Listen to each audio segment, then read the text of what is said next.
گزارے کیسے زندگی، آؤ علماء سے پوچھ لیں، آئے جو مشکل پیش کوئی، آؤ علماء سے پوچھ لیں۔ الحمد للہ رب العالمین والصلاة والسلام علی سید المرسلین، اما بعد فاعوذ باللہ من الشیطان الرجیم، بسم اللہ الرحمن الرحیم۔ الصلاة والسلام علیک یا رسول اللہ وعلی آلک واصحابک یا حبیب اللہ، الصلاة والسلام علیک یا نبی اللہ وعلی آلک واصحابک یا نور اللہ۔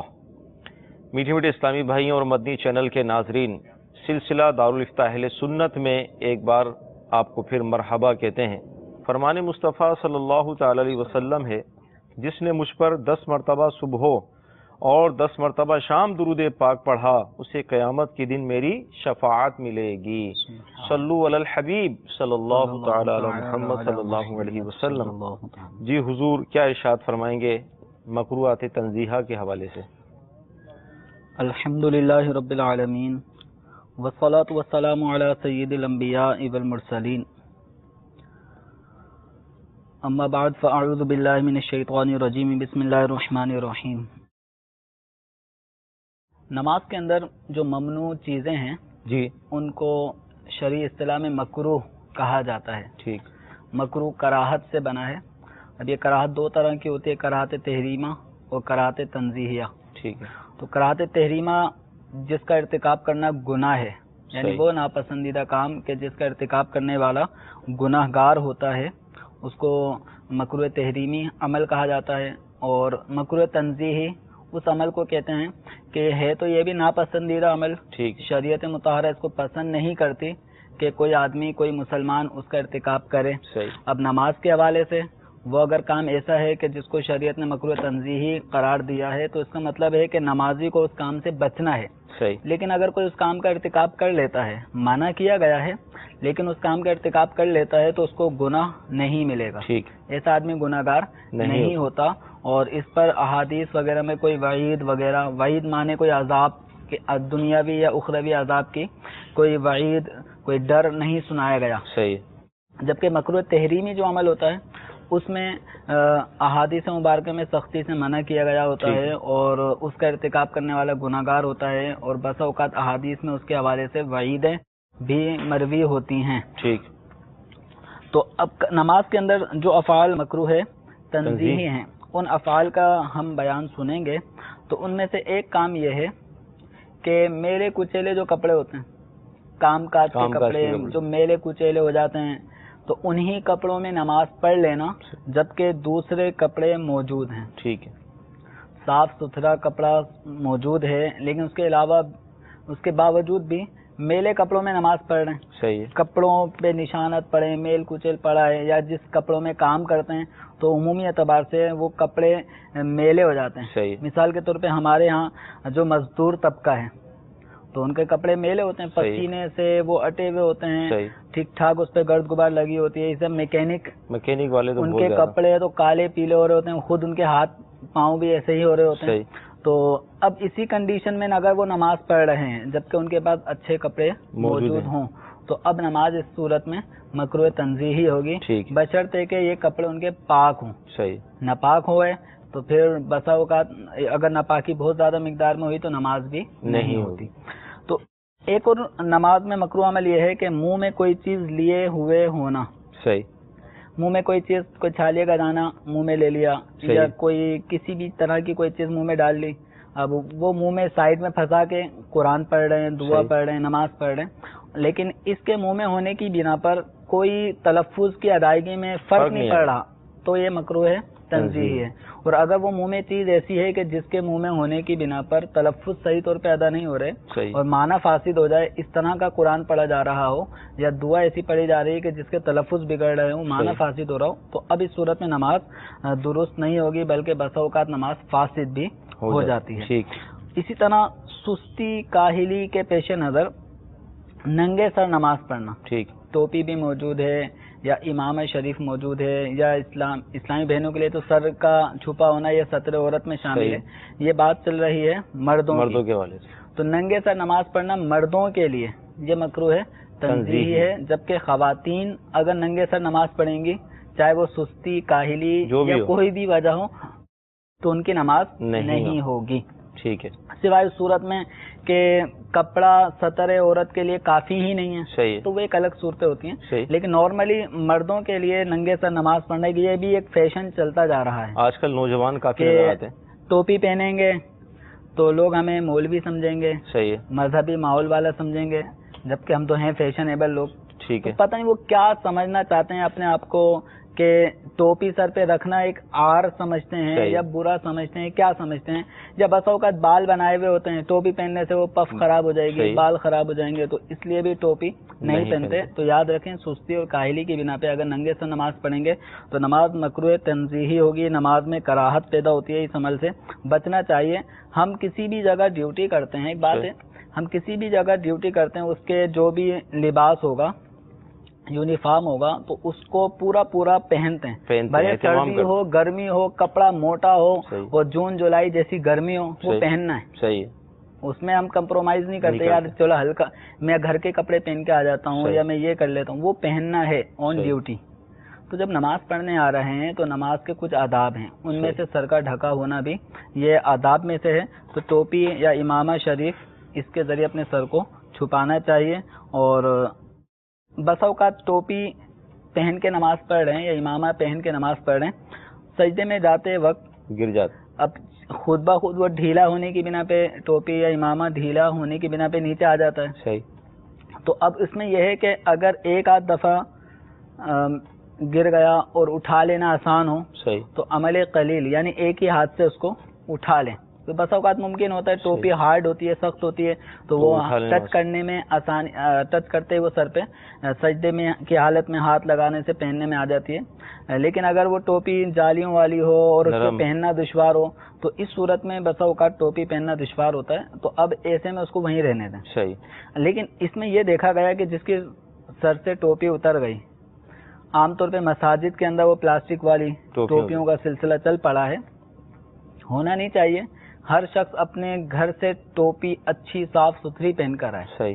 اب خیر ٹوپی سجدے کی جگہ گر گئی، اب یہ جناب جو نماز پڑھ رہے ہیں انہوں نے ٹوپی سرکانی بھی نہیں ہے، اٹھانی بھی نہیں ہے. اب ہوتا یہ ہے کہ اگلا جو شخص جو اگلی صف میں نماز پڑھ رہا ہے، اب اسے کیا پتا کہ میرے پاؤں کے نیچے کیا چیز آنے والی ہے. اب یہ تو سجدے سے اٹھ گیا، اب اس کے پاؤں کے نیچے ٹوپی آ رہی ہوتی ہے. تو اپنی نماز میں جو بھی کیفیت پیدا ہو انسان کے کہ ٹوپی گر گئی یا کیا معاملہ ہو، دوسرے شخص کی نماز میں بھی الجھن پیدا کر دیتے ہیں. تو ایسے موقع پر کہ جب آپ کو ٹوپی آپ کی سجدے کی جگہ پہ گر گئی ہے اور اگلا شخص ابھی کھڑا ہوگا اور اس کے پاؤں کے نیچے آئے گی، اس کی نماز میں تشویش پیدا ہوگی. تو ایسے میں چاہیے یا تو پہننا ممکن ہے تو پہن لیں، اور اگر پہننا ممکن نہیں ہے، عمل کثیر کرنا پڑ جائے گا، تو اس کو ایک ہاتھ سے سرکا دیں، اپنی طرف کھینچ لیں تاکہ اگلے شخص کی نماز میں کوئی خرابی پیدا نہ ہو، وہ پریشان نہ ہو. بس اوقات وہ پاؤں کے نیچے آتی ہے تو طبیعت خراب ہوتی ہے، مزاج میں تھوڑی سی وہ پیدا ہوتی ہے کہ یار ٹوپی پاؤں کے نیچے آ گئی ہے. تو اس طرح ہمیں کرنا چاہیے.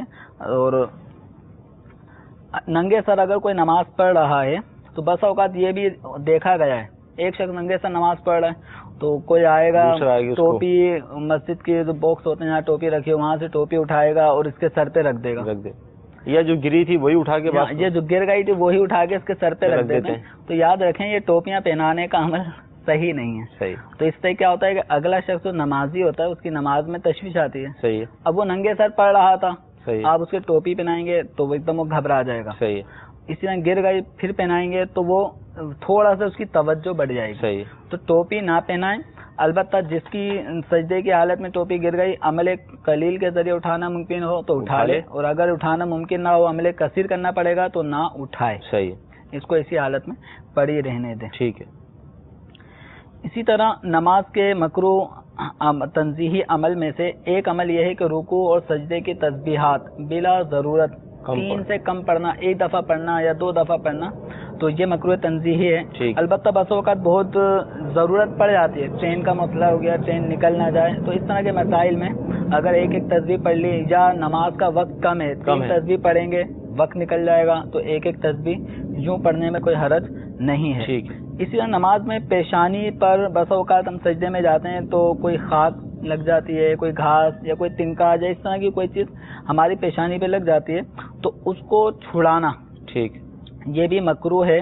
ہاں البتہ اگر وہ چیز ایسی لگی ہے کہ جس کے چہرے پر بار بار آنے کی بنا پر تشویش ہو رہی ہے, نماز پڑھنے والے کو اس کو پیشانی پہ لگا ہونا یہ عجیب سا لگ رہا ہے, خیال بٹ رہا ہے, تو اب اس کو ہٹانے میں کوئی حرج نہیں ہے. اسی طرح سجدے میں جب جائیں گے تو سجدے میں انگلیاں یہ قبلے کی جانب ہونی چاہیے, ہاتھوں کی انگلیاں یہ بھی قبلے کی جانب ہونی چاہیے, اور جب ہم سجدہ کر رہے ہیں تو پاؤں کی انگلیاں بھی موڑ کر قبلے کی جانب ہونی چاہیے. ان انگلیوں کا رخ قبلے سے پھیر دینا, اگر انگلیاں سجدے کے اندر ایسی ہونی چاہیے ہاتھوں کی, اب اس طرح سے اگر وہ کریں گے تو یہ دائیں بائیں انگلیاں پھیرنے سے بھی کراہت تنزیہی پیدا ہوتی ہے نماز کے اندر. اسی طریقے سے مرد اگر نماز پڑھ رہا ہے تو نماز میں اس کا اس طرح سمٹ کے سجدہ کرنا کہ اس کا پیٹ اس کی رانوں پر لگ رہا ہو, چپکا ہوا ہو, تو اس صورت میں بھی کراہت تنزیہی پیدا ہوتی ہے. کسی نے کوئی گفتگو کی, ہاں بھائی کام پہ آ رہے ہیں آپ نہیں آ رہے, یہ نماز پڑھ رہا ہے, نماز پڑھتے پڑھتے اشارہ کر رہا ہے آ رہا ہوں, یا کسی نے کہا کہ آپ آ رہے ہو نا یا میں جاؤں, تو نماز پڑھتے پڑھتے کہا یعنی تم جاؤ. تو کوئی بھی ہاتھ سے اشارہ کرنا یا سر سے اشارہ کرنا نماز کی حالت میں کسی چیز کا جواب دینا, کسی نے سلام کیا تو سر ہلا کے گویا جواب دینے کا اشارہ کہ ہاں میں تمہارا سلام سن چکا ہوں, اور یہ سر ہلا کے جواب دے رہا ہے, تو نماز پڑھتے ہوئے اس طرح کرنا بھی مکروہ تنزیہی ہے. البتہ زبان سے اگر جواب سلام ادا ہو گیا, کسی نے سلام کیا اور جواب وعلیکم السلام پھر اپنا پڑھنا شروع کر دیا تو نماز ٹوٹ جائے گی. ٹھیک. مدنی چینل کے ناظرین, نماز کے مکروہات تنزیہہ پر ہماری گفتگو چل رہی ہے اور بہت اہم باتیں ہم سن رہے ہیں. اگرچہ نماز ہو جائے گی لیکن نماز کے اندر کراہیت پیدا ہو جاتی ہے, ناپسندیدہ یہ اعمال ہیں جو بیان کیے جا رہے ہیں. آئیے اچھی اچھی نیتوں کے ساتھ آپ کی کالز کو بھی ہم شامل سلسلہ کرتے ہیں. میرا آپ سے یہ سوال ہے کہ میں جب غسل کرتا ہوں نا تو مجھے بڑا ٹائم لگ جاتا ہے وہاں پہ, یعنی کہ میں بار بار یہ سمجھتا ہوں کہ میرا غسل نہیں ہوا, تو میں بڑا پریشان ہوں. مجھے اس سلسلے میں بتائیں کہ میں کیا کروں. انشاءاللہ عرض کرتے ہیں آج آپ کی پریشانی کو حل کریں گے. جی اگلی کال. میرا نام وسیم عباس ہے. میرا سوال یہ ہے کہ جب عورت وضو کر رہی ہو تو اس کے سر پر دوپٹہ نہ ہو تو وضو ہو سکتا ہے؟ انشاءاللہ عرض کرتے ہیں. جی اگلی کال. السلام علیکم ورحمۃ اللہ وبرکاتہ. وعلیکم السلام ورحمۃ اللہ وبرکاتہ. سلسلہ دارالافطار سنت میں میرا سوال یہ ہے کہ جن حضرات کا پیشہ ڈرائیوری ہے وہ حضرات جب ایک شہر سے دوسرے شہر سامان لے کر جاتے ہیں گاڑیوں میں, جو راستے میں 3-4 دن لگ جاتے ہیں, جبکہ ان کا اصل جو شہر یا وطن یا گھر ہوتا ہے وہاں پر وہ 5 یا 6 مہینے بعد جاتے ہیں, تو آیا جو ایک شہر سے دوسرے شہر یا کراچی یا لاہور آ کر 4-5 دنوں کے لیے وہ رکتے ہیں یا راستے میں جو جاتے ہیں, تو آیا اس دوران وہ قصر نماز پڑھیں گے یا مکمل نماز پڑھیں گے؟ اس کے لیے شریعت کا حکم بیان فرما دیں. السلام علیکم ورحمۃ اللہ وبرکاتہ. السلام ورحمۃ اللہ وبرکاتہ. جی اگلی کال. میں طارق انصاری بات کر رہا ہوں اور میرا یہ سوال ہے کہ یہ جو نمازوں میں جو وسوسے آتے ہیں اس سے نماز ہو جاتی ہے؟ انشاءاللہ عرض کرتے ہیں. غسل کرتے ہیں کرتے رہتے ہیں اور یہ وسوسے آتے ہیں کہ غسل نہیں ہوا. میں نے بھی دیکھا ایسا بعض کو کہ وضو اتنی دیر تک وہ کر رہے ہوتے ہیں بیچارے کہ ایک بالٹی سے زیادہ بھی پانی اگر خرچ ہو جائے تو مبالغہ نہیں ہے. اس کا حل ارشاد فرمائیں. لیکن حل تو یہ ہے کہ یہ خود اعتمادی اپنے اندر پیدا کریں. ٹھیک ہے. ایسے جو وسوسوں کا شکار ہو جاتے ہیں چاہے وضو کے حوالے سے یا غسل کے حوالے سے, اب نل فل کھلا ہوا ہے, فل دھار جس کو کہیں کہ 1 منٹ کے اندر بالٹی بھر جائے, اس طرح تیز دھار میں وہ وضو کر رہے ہوتے ہیں اور ہاتھ نل کے نیچے گیا تو بس وہ ہاتھ کو یوں یوں یوں کرتے اطراف والے بھی گیلے ہو جاتے ہیں سب لوگ, یعنی خود تو وضو کیا ہے آدھا تو غسل ہو ہی چکا ہوتا ہے, اس قدر وہ گیلے ہو چکے ہوتے ہیں وضو کرنے والے.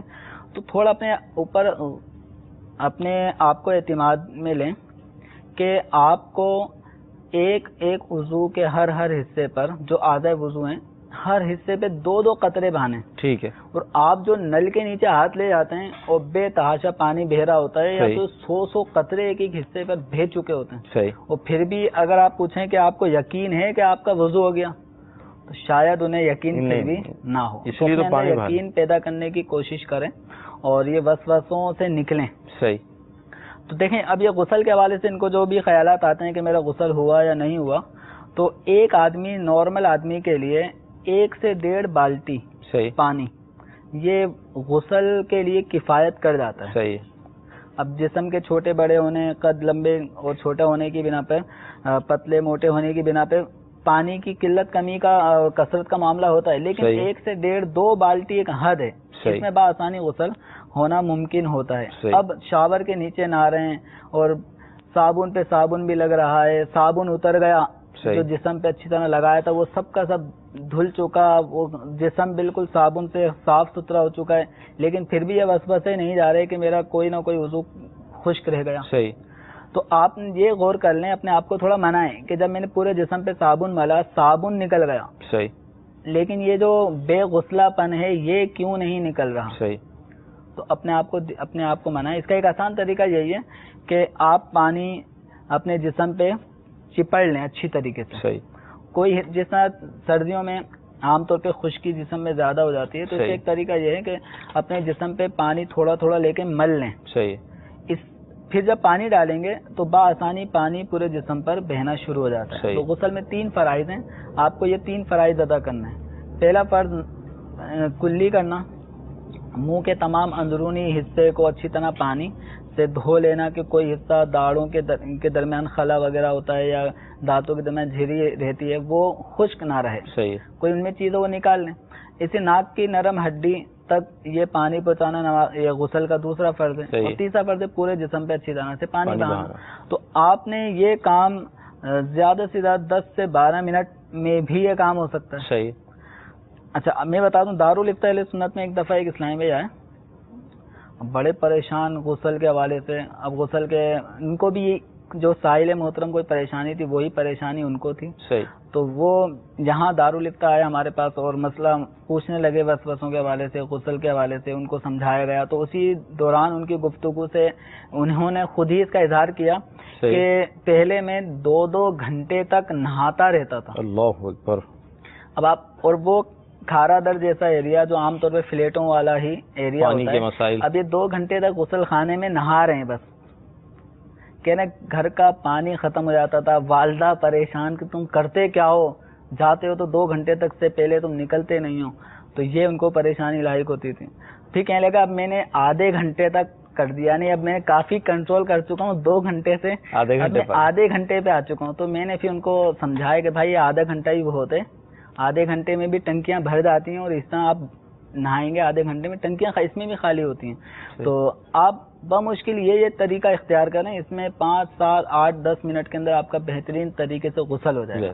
اصل یہی ہے کہ یہ ایک وضو پہ 2 قطروں کے بجائے 100 قطرے بہا چکے ہوتے ہیں، دل کا اطمینان نہیں ہو رہا ہوتا. تو دل کو اطمینان دلانے کے لیے اپنے آپ پریکٹیکل کوشش کرتے رہیں. اور دوسرا یہ کہ جو وضو غسل وغیرہ اس طرح کے معاملے میں جو وساوس ڈالنے کا عمل شیطان کی طرف سے ہوتا ہے، تو لا حول ولا قوت الا باللہ اس کی بھی کثرت کرتے رہیں. تو انشاءاللہ ٹوٹلی وسوسوں کی کاٹ ہو جائے گی. اور دوسرا سوال، اسلامی بہنوں کا وضو کرتے وقت سر پہ دوپٹہ نہ ہونا، اس سے یہ نہیں ہوتا کہ وضو نہیں ہوگا، وضو ہو جائے گا. وضو کے جو 4 فرائض ہیں اگر وہ ادا کر لیے جائیں تو وضو ہو جاتا ہے. اب اس کو دوسرے معنوں میں یہ کہہ لیں کہ اسلامی بہنوں کا سر ننگا کر لینا، اس سے وضو نہیں ٹوٹتا. صحیح ہے. یہ الگ بات ہے کہ غیر محرم کے سامنے جب وضو کیا جائے تو اولاً تو احتیاط کرنی چاہیے ان کے سامنے وضو کرنے میں، اور اگر کبھی ضرورت پڑ گئی تو اس انداز میں وضو کریں کہ اعضاء جو کوہنیاں ہیں یا کلائیاں ہیں یا چہرہ یا بال یہ غیر محرم کے سامنے ظاہر نہ ہوں. اس احتیاط کے ساتھ یہ وضو کریں. ٹھیک. اچھا، جن حضرات کا پیشہ ڈرائیور ہیں جو مختلف شہروں میں سفر کرتے ہیں، باب المدینہ کراچی سے سامان لوڈ ہوتا ہے، پشاور تک جا رہا ہے، لاہور تک جا رہا ہے، تو وہ اب مسافر ہوں گے کیا ہوں گے، نماز جو جائیں گے؟ مثال کے طور پہ اب ان کے جو سوال میں ہم ایک شہر فرض کر لیتے ہیں. ٹھیک ہے. کہ ایک شخص کا جو وطن اصلی ہے وہ باب المدینہ کراچی ہے. ٹھیک ہے. کراچی کا وہ رہائشی ہے اور ڈرائیور لائن میں اس کا پیشہ اس کا تعلق رکھتا ہے. اب کبھی یہ کشمیر جا رہا ہوتا ہے ٹرک لے کر، یا ہیلپر کے طور پہ کام کر رہا ہے، یا 2-4 افراد تو ہوتے ہی ہیں ایک بڑی اس طرح کی گاڑی کے اندر.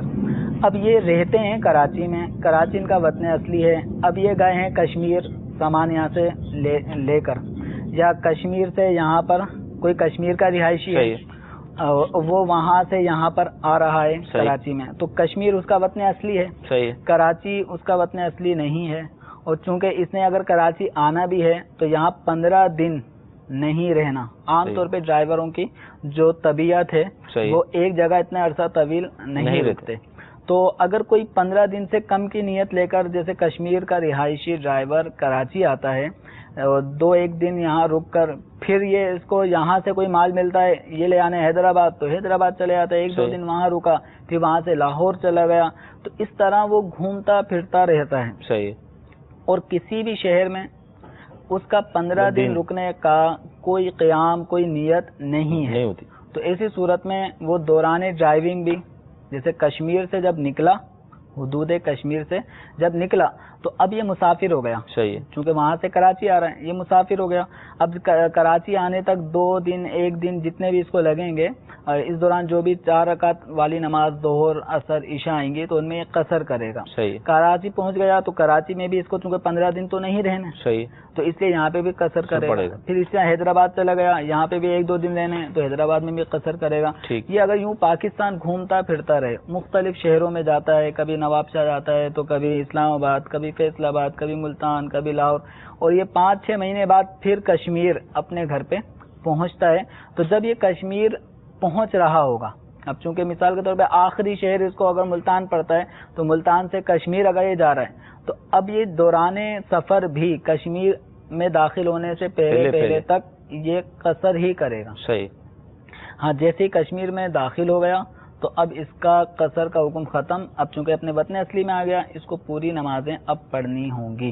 وطن اصلی میں بھلے وہ 1 دن کے لیے آیا ہو، صحیح، بھلے وہ 1 مہینے کے لیے آیا ہو، صحیح. تو کوئی بھی شخص اپنے وطن اصلی میں 1 گھنٹے کے لیے بھی اگر آتا ہے اور اس 1 گھنٹے میں عصر کی نماز اس کو ملتی ہے تو اس کو پوری پڑھنی ہوں گی.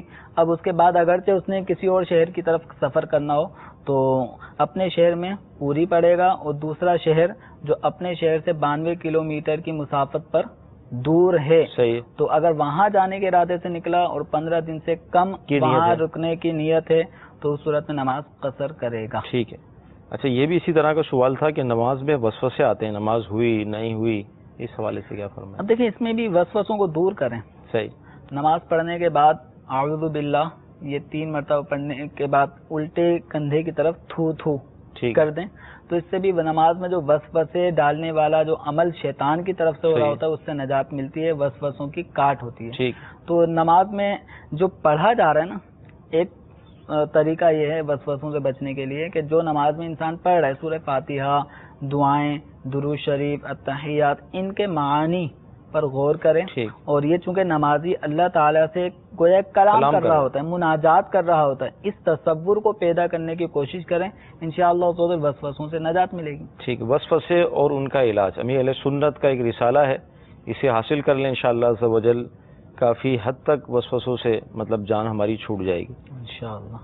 مکروہات تنزیہہ پہ کلام چل رہا تھا ہمارا، آگے کیا ارشاد فرمائیں گے؟ نماز کے مکروہات تنزیہی یعنی ممنوع افعال، جو نمازی کو ایسے افعال نہیں کرنے چاہیے، ان میں سے ایک یہ ہے کہ 2 زانو جس طرح بیٹھتے ہیں نماز میں التحیات کی حالت میں، اس طرح بیٹھنا اس کے لیے ممکن ہے، لیکن پھر بھی بلا عذر، کوئی تکلیف نہیں ہے اس طرح بیٹھنے میں، پھر بھی بلا عذر چوکڑی مار کے بیٹھنا، جس کو آلتی پالتی مار کے بیٹھنا کہتے ہیں، 4 زانو بھی اس کو کہا جاتا ہے، تو اس طرح 4 زانو نماز کی حالت میں بیٹھنا بلا عذر، یہ مکروہ ہے تنزیہی ہے. تو اگر کوئی مثال کے طور پہ کھڑے ہو کر نماز پڑھنا کسی کے لیے دشوار ہو اور وہ بیٹھ کے نماز اگر وہ پڑھ رہا ہے تو کوشش کرے 2 زانو بیٹھ کر نماز پڑھے. ہاں، اگر 2 زانو بیٹھنا بھی اس کے لیے مشکل ہو رہا ہو، جیسے گھٹنوں میں ہی کوئی زخم ہے اور گھٹنے زمین پہ نہیں لگا سکتا، تو اب 4 زانو بیٹھنے میں اس کے لیے کوئی حرج نہیں ہوگا. اس میں مکروہ تنزیہ افعال میں سے ایک یہ ہے انگڑائی لینا. نماز پڑھتے پڑھتے جو انگڑائی لینے کا فعل ہے وہ کرنا، ارادتاً کھانسنا، کھنکھارنا، یوں کرنا، تو یہ کھنکار کہا جاتا ہے. تو اس طرح مکروہ تنزیہ عمل ہے. ہاں، اگر ایسا ہے کہ پڑھتے پڑھتے گلا بیٹھا جا رہا ہے اس بیٹھے گلے کو سیٹ کرنے کے لیے اگر یہ کھنکارتا ہے کھانستا ہے تو اس میں کوئی حرج نہیں. ٹھیک ہے. سجدے میں جاتے ہوئے گھٹنے سے پہلے بلا عذر ہاتھ زمین پہ رکھ دینا. بس ہوگا ایک تعداد لوگوں کی ہے کہ وہ سجدے میں جا رہے ہوتے ہیں پہلے ہاتھ رکھتے ہیں پھر گھٹنے رکھتے ہیں, تو یہ ترتیب خراب ہو. یہ ترتیب جو ہے وہ یہ ہے کہ پہلے گھٹنے لگیں گے پھر ہاتھ. ٹھیک ہے. تو خلاف ترتیب پہلے ہاتھ لگاتے ہیں پھر گھٹنے لگاتے ہیں. تو اگر کوئی عذر ہے جیسے بڑھاپا کہ بڑھاپے میں ضعف کی بنا پر کمزوری کی وجہ سے وہ گھٹنے زمین پہ رکھ نہیں سکتا, گرنے کا ڈر ہے, تو وہ پہلے ہاتھ رکھ لیتا ہے پھر گھٹنے رکھتا ہے, تو اس میں کوئی حرج نہیں ہے. تو بلا عذر اس طرح کرنا یہ مکروہ ہے. اسی طرح جب اٹھ رہے ہوتے ہیں تو اٹھتے وقت پہلے گھٹنے اٹھا لیے پھر ہاتھ اٹھا رہے ہیں, ہاتھوں کے سہارے سے اٹھنا, تو یہ بھی مکروہ تنزیہی فعل ہے. ہاں اگر کوئی عذر ہے وہی بڑھاپا یا کمزوری ضعف, اس بنا پہ اگر کوئی پہلے گھٹنے اٹھا لیتا ہے پھر ہاتھ اٹھاتا ہے سجدے سے اٹھتے وقت تو اس میں کوئی حرج نہیں. ٹھیک ہے. اسی طرح رکوع کے اندر سر کو پیٹھ سے اونچا نیچا کرنا. صحیح. سر اور کمر ایک لیول میں ہونی چاہیے. سر کو اٹھا لینا رکوع میں کمر سے اونچا کر لینا یا بہت زیادہ جھکا لینا تو یہ مکروہ تنزیہی فعل ہے. اسی طرح نماز کے اندر ثنا, تعوذ, تسمیہ اور آمین یہ ان کو آہستہ کہنا سنت ہے. ٹھیک ہے. ان کو کوئی زور سے کہے گا, ثنا سبحانک اللہم و بحمدک یہ زور سے پڑھ رہا ہو, یا رکوع سجود کی جو تسبیحات ہیں وہ زور سے پڑھ رہا ہو, تعوذ تسمیہ زور سے پڑھ رہا ہو, یا آمین زور سے کہہ رہا ہو, چاہے امام ہو چاہے مقتدی ہو, تو یہ افعال آہستہ آواز میں کہنے ہیں. اگر کوئی بلند آواز سے کہتا ہے تو نماز میں کراہت ہوگی, کراہت تنزیہ. ٹھیک ہے. اسی طرح بغیر عذر دیوار وغیرہ پہ ٹیک لگانا. صحیح. نماز پڑھ رہا ہے پیچھے پلر ہے, نماز پڑھتے پڑھتے پلر سے ٹیک لگا کے نماز پڑھ رہے ہیں. عام طور پہ تراویح کے اندر اس طرح بہت سارے لوگ کر رہے ہیں, دیوار یا پلر کی سائڈ لیتے ہیں. تو نماز میں بلا عذر ٹیک لگانا یہ مکروہ تنزیہی ہے. ہاں اگر کھڑے ہونے پہ کوئی قادر نہیں ہے, ٹیک لگا کے کھڑا ہو سکتا ہے تو اس کے لیے رخصت ہے, یہ اب ٹیک لگا کے کھڑا ہوگا. ٹھیک. مدنی چینل کے ناظرین, نماز کے مکروہات تنزیہ پہ ہماری گفتگو چل رہی ہے اور ماشاءاللہ بہت اچھے مسائل ہم سیکھنے کی کوشش کر رہے ہیں. آئیے آپ کی کالز کو بھی ہم شامل کرتے ہیں. السلام علیکم ورحمۃ اللہ وبرکاتہ. وعلیکم السلام ورحمۃ اللہ وبرکاتہ.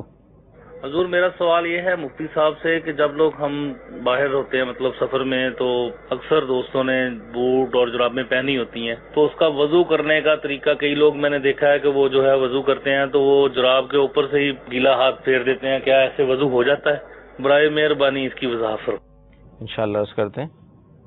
جی اگلی کال. میں دبئی سے بات کر رہا ہوں. میرا نام ناصر محمود ہے اور میرا سوال یہ ہے کہ میں ادھر مسجد ہمارے قریب نہیں ہے, تھوڑا سا تقریباً 5 کلومیٹر دور ہے. ہم ادھر نماز پڑھنے کے لیے جاتے ہیں اور جو ادھر کا مولوی صاحب ہیں, امام صاحب ہیں, اس کی نہ داڑھی ہے نہ مونچھ ہے. ٹھیک ہے, بالکل نہیں ہے, اور ہم اس کے پیچھے کیا نماز پڑھنا جائز ہے؟ برائے مہربانی اس کا جواب دے دیجیے. انشاءاللہ عرض کرتے ہیں. جی اگلی کال. السلام علیکم ورحمۃ اللہ وبرکاتہ. وعلیکم السلام ورحمۃ اللہ وبرکاتہ. حضور میں جاننا چاہتا ہوں کہ جو ہم لوگ نماز کے دوران ہاف سلیو شرٹ پہن کے نماز پڑھتے ہیں اس کے بارے میں کیا حکم ہے, یہ برائے مہربانی فرما دیجیے. اور مکروہ تنزینہ جو بھی بتا رہے ہیں مکروہ تنزینہ, اس کا ایکچوئل مطلب کیا ہے یہ بھی آپ پلیز آپ اگر بتا دیں تو مہربانی. انشاءاللہ. جی اگلی کال. میرا سوال یہ ہے کہ جو زکوٰۃ کی رقم ہے کیا یہ مسجد کو دی جا سکتی ہے؟ جی عرض کرتے ہیں انشاءاللہ. جی اگلی کال. میرا نام سید محمد گیلانی ہے. سر وہ نا میرا یہ مسئلہ ہے کہ میں نے اپنی داڑھی رکھی ہے خط طور پہ. اب میں نے یہ جاننا کہ خط رکھنا جائز ہے یا نہیں. کچھ لوگ کہتے ہیں جائز ہے, کچھ لوگ کہتے ہیں داڑھی نیچے سے ہڈی تک ہونی چاہیے. تو میں اس مسئلہ پہ پوچھنا چاہتا ہوں کہ جائز ہے یا نہیں ہے.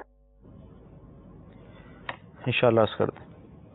اکثر دوستوں کا سفر رہتا ہے آپس میں, تو جراب بوٹ پہنے ہوتے ہیں. یعنی ہم نے موضوع پر مسح کے حوالے سے بھی سلسلہ کیا تھا, تو اسی حوالے سے پوچھ رہے ہیں.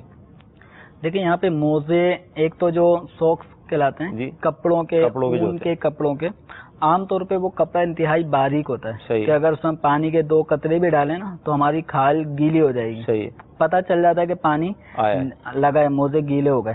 تو اس طرح کے جرابوں پر, اس طرح کے موزوں پر, سوکس پر مسح کافی نہیں ہے. صحیح. یعنی جب وضو کرنے کا موقع ہوگا اور پاؤں دھونے کی جگہ اس جرابوں پہ مسح کر لینا کافی نہیں, ان کو اتار کے پاؤں دھونا ہی پڑے گا. ٹھیک ہے. موزوں پہ مسح کرنے کا الگ اس کے شرائط ہیں, ان میں سے کہ وہ چمڑے کا موزہ ہو, صحیح, یا چمڑے کا نہیں تو کسی موٹے کپڑے کا ہو, صحیح, ایسا موٹا کپڑا کہ اس کے اوپر پانی اگر ڈالا جائے یا قطرے گرائے جائیں تو وہ کھال تک سرایت نہ کرے. ٹھیک ہے. پھر اس کا تلا چمڑے کا ہو, صحیح, جس کو پہن کر چلنا آسانی ہو. تو انشاءاللہ تعالی یہ اگر بہار شریعت میں موزوں پر مسح کرنے کا طریقہ پڑھ لیں گے, اس میں شرائط بھی ان کو تفصیلاً معلوم ہو جائیں گے, تو وہاں ان کو احکام تفصیلی شرائط کے ساتھ پتہ چلیں گے. لیکن اتنا یہ ہے کہ جو ان کے دوست وغیرہ جو مسح کر رہے ہیں, صحیح, وہ ظاہر یہ ہے کہ جو اون کے کپڑے اگر ان کو مسح میں استعمال کر رہے ہیں, انہی کے اوپر ہاتھ پھیر لیتے ہیں تو مسح نہیں ہوگا, وضو نہیں ہوگا. ٹھیک.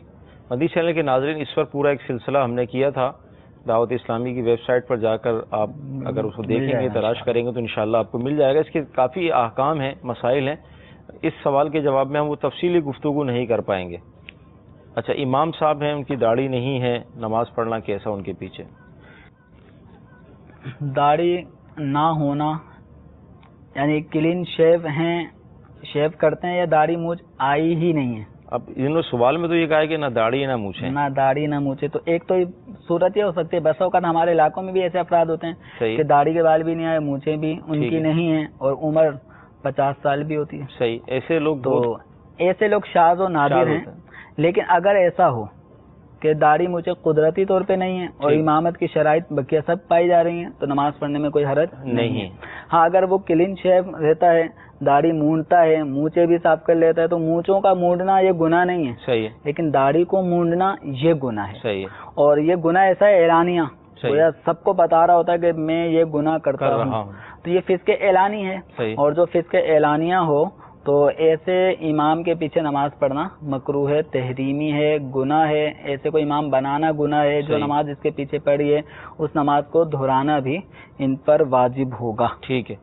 ہاف شرٹ پہن کر نماز پڑھنا کیسا, اور مکروہ تنزیہ جو آپ نے بیان کیا, یہ کیا ہے؟ تھوڑا سا اس کی وضاحت چاہ رہے ہیں. اس میں یہ ہے کہ جس کے پاس اگر پوری آستین والی شرٹ موجود ہے یا قمیص موجود ہے, تو اب اس کا آدھی آستین والی شرٹ میں نماز پڑھنا مکروہ تنزیہی ہے, یعنی کراہت ہے.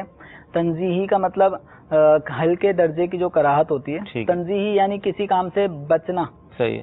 تو یہ کراہت ایسی ہے جس سے بچنا چاہیے. صحیح. اور یہ تنزینہ یا اس طرح کے الفاظ انہوں نے کہے تھے, تو اصل اس کا لفظ ہے کراہت تنزیہی, آخر میں ہاں آ رہا ہے. تو یہ مکروہ تنزیہی عمل ہے. کب؟ جبکہ اور کپڑا موجود ہے, قمیص موجود ہے پوری آستین والی, پھر بھی ہاف آستین کی قمیص میں یا شرٹ میں, ٹی شرٹ میں نماز پڑھنا مکروہ تنزیہی ہے. ہاں, اگر اور کوئی شرٹ نہیں ہے آستین والی, سفر میں یا سفر میں یا اس طرح نماز پڑھ رہے ہیں, تو اب کراہت تنزیہی نہیں ہوگی.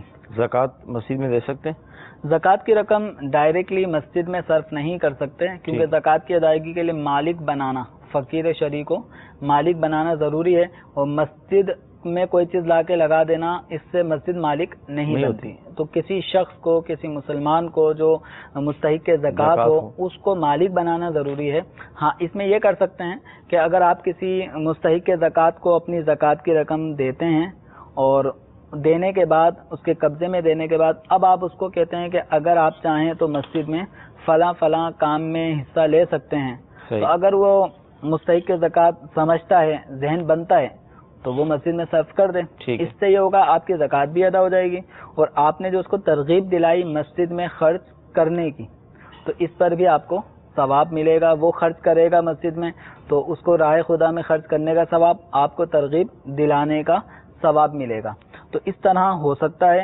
اس کو شرعی طور سے زکوٰۃ کا حیلہ بھی کہا جاتا ہے. تو حیلے کیے بغیر ڈائریکٹلی زکوٰۃ کی رقم سے کوئی سامان خریدا اور مسجد میں لا کر رکھ دیا, پنکھے لگا دیے, نلکے لگوا دیے, ایئر کنڈیشن لگوا دیا, یا پانی ٹھنڈا کرنے کی مشین لگا دی, تو اس طرح کی چیزوں میں زکوٰۃ کی رقم ڈائریکٹ خرچ کرنے سے زکوٰۃ ادا نہیں ہوتی. یہ فقیر شرعی کو رقم دیتے اپنی زکوٰۃ کی, پھر وہ اگر چاہتا ہے, وہ چاہے تو ان امور میں صرف کرے, تو دونوں کو ثواب ملے گا. ٹھیک ہے.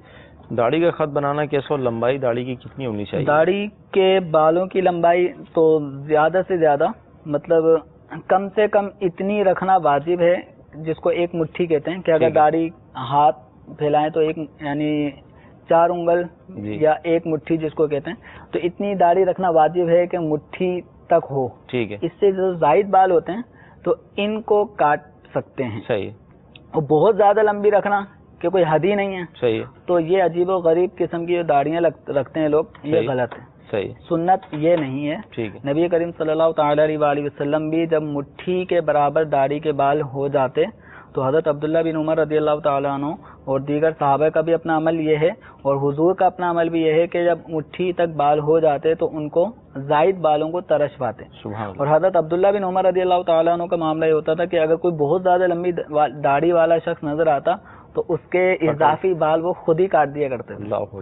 تو بہرحال یہ لمبائی کی حد ہو گئی. اور یہ داڑھی کس جگہ پر ہوتی ہے؟ صحیح. تو عام طور پہ ایک کن پٹی، صحیح، کان کے ساتھ ہی اگر تھوڑا ہم ہاتھ لگائیں گے تو ایک ابھری ہوئی ہڈی ہوتی ہے. اس طرف ایک ابھری ہوئی ہڈی ہوتی ہے، تو اس ہڈی پر بال جو نکلنا شروع ہوئے یہ سب داڑھی میں ہے. صحیح. اور عام طور پہ جو ایک خط بن جاتا ہے قدرتی طور پہ، صحیح، تو وہ یہ بال یوں آ رہے ہوتے ہیں نچلے ہونٹ تک. ٹھیک ہے. اور یہ جو جبڑا ہے ہڈی، اس جبڑے پر جو بال ہیں یہ سب داڑھی میں شامل ہیں. یہ جو بال ہیں گلے والے، گلے کا حصہ اور یہ بال تھوڑی کے نیچے اور اس ہڈی کے درمیان جو ایک نرم حصہ گلے کا آتا ہے، صحیح، جس میں انسان کا جو گلا نرخرا وغیرہ محسوس ہوتا ہے، صحیح، تو یہ حصہ یہ بال داڑھی میں شامل نہیں ہے. چونکہ داڑھی وہ ہڈی جو نا لوحا لحیہ، اس ہڈی جو جبڑے کی ہڈی ہے اس پر جو بال اگے ہوئے ہیں یہ داڑھی میں شامل ہیں.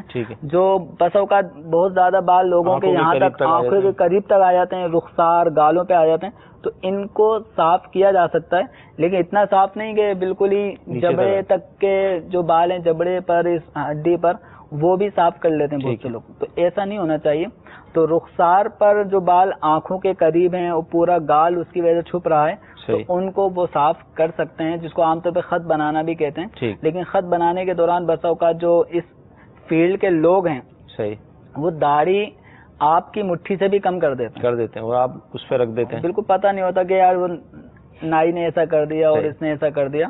تو یہ قصور اس کا نہیں، آپ کا ہے. ٹھیک ہے. تو جب ایک مٹھی سے کم بالوں کو گھٹانا جائز نہیں ہے تو گھٹوانا بھی جائز نہیں ہے. ٹھیک. تو نہ خود کاٹ سکتے ہیں کم ایک مٹھی سے کم داڑھی کے بالوں کو، اور نہ ہی کسی سے کٹوا سکتے ہیں. تو اس کا خیال رکھیں.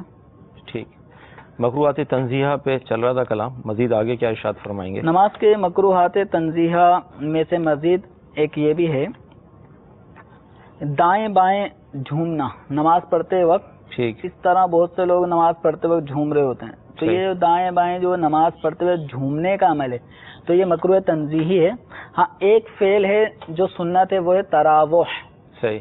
تراوح یہ عمل سنت ہے. اس کا مطلب یہ ہے کہ آپ جب کھڑے ہوں قیام کی حالت میں، تو قیام کی حالت میں کھڑے ہونے کی صورت میں کبھی سیدھے پاؤں پر اپنا وزن زیادہ کر دیں، پھر اس کے بعد الٹے پاؤں پر اپنا وزن زیادہ کر دیں. لیکن زیادہ کرنے کا مطلب یہ نہیں کہ اس طرح وہ جھومتا ہو. جھومنا الگ چیز ہے، اور سیدھے پاؤں پہ اپنا سارا لوڈ کر لینا، الٹے کو تھوڑا سا ریلیکس دے دینا، یا تھوڑی دیر بعد الٹے پاؤں پہ بہت زیادہ وزن دے دینا اور سیدھے پاؤں کو تھوڑا سا وزن اس پہ ہلکا کر دینا، اس کو تراوح کہا جاتا ہے. اور عام طور پہ جیسے قیام، جیسے تراویح کی نماز ہو گئی، یا اس طرح جو شبینہ پڑھ رہے ہوتے ہیں اور لمبی نمازیں جو پڑھی آتی ہیں اس میں عام طور پہ اس کی ضرورت پڑتی ہے. بہرحال یہ تراوح کا عمل سنت ہے، لیکن دائیں بائیں جھومتے رہنا یہ سنت نہیں ہے، یہ خلاف سنت مکروہ عمل ہے. اسی طرح سجدے میں اور رکوع کی حالت میں، رکوع میں گھٹنوں پہ ہاتھ رکھنا سنت ہے اور سجدے میں زمین پر ہاتھ رکھنا سنت ہے. تو اگر کسی نے رکوع میں گھٹنوں کو نہیں پکڑا، ایسے لٹکا دیا ہاتھوں کو، یا سجدے میں وہ ہاتھ زمین پہ نہیں رکھتا، کہیں پہ بھی ہوا میں رکھے کچھ بھی رکھتا ہے، تو سجدے میں ہاتھوں کا زمین پہ نہ ہونا یہ مکروہ تنزیہی عمل ہے. اور نماز کی حالت میں آنکھیں بند کرنا، ایک تعداد جو آنکھیں بند کر کے نماز پڑھ رہی ہوتی ہے، تو نماز کی حالت میں آنکھیں بند کرنا اگر بلا عذر ہے تو یہ مکروہ تنزیہی عمل ہے. ہاں اگر کوئی عذر ہے، عذر یہ ہے کہ آنکھیں کھولتا ہے تو توجہ بڑھتی ہے، صحیح چیزیں نظر آتی ہیں، ان میں گم ہو جائے گا.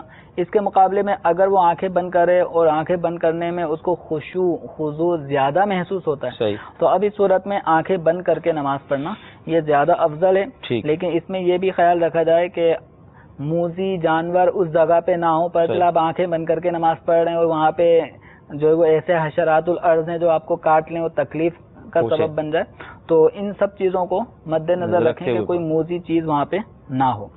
جلتی ہوئی آگ کے سامنے نماز پڑھنا، آگ ٹھیک ٹھاک لگی ہوئی ہے اور اسی کے سامنے نماز پڑھنا یہ مکروہ تنزیہی عمل ہے.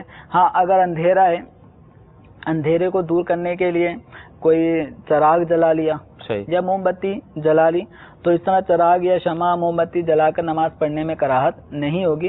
بہت زیادہ جو آگ لگی ہو، آگ بھڑک رہی ہو ٹھیک ٹھاک، تو اس کے سامنے نماز پڑھنا مکروہ تنزیہی عمل ہے. اور ایسی چیز کے سامنے نماز پڑھنا جس سے دھیان بڑھتا ہو، مثلا کچھ لوگ جو ہے وہ کھیل کود میں مصروف ہیں اور یہ نماز پڑھ رہے ہیں. اب یہ نماز پڑھتے پڑھتے بار بار ان کے ہنسی مذاق اور کھیل کود کی آوازوں کی وجہ سے توجہ بٹے گی، یا اس طرح کی کوئی چیزیں جو توجہ بٹانے والی ہوں، ایسی مقام پہ نماز پڑھنا یہ مکروہ تنزیہی ہے. جیسے بس اوقات بہت زیادہ ڈیکوریٹ کیا ہوتا ہے مسجد کے دیوار قبلہ کو، یا کوئی ایسی خوبصورت چیز رکھی ہے جس کو بار بار دیکھنے کو دل چاہتا ہے، توجہ بڑھ جاتی ہے، تو ایسی جگہ نماز پڑھنا مکروہ تنزیہی ہے. جبھی فقہاء کرام فرماتے ہیں کہ مساجد کے اندر جو اگر دیواروں کو منقش کیا جائے، خوبصورت بنایا جائے، تو اتنی اونچی ہائٹ پہ اس کو لے لیں ڈیزائن کو کہ جب ایک آدمی نماز پڑھ رہا ہو تو نماز پڑھتے ہوئے جو آنکھوں کا دائرہ جتنا ہوگا اس سرکل میں وہ ڈیزائن نہ آئے.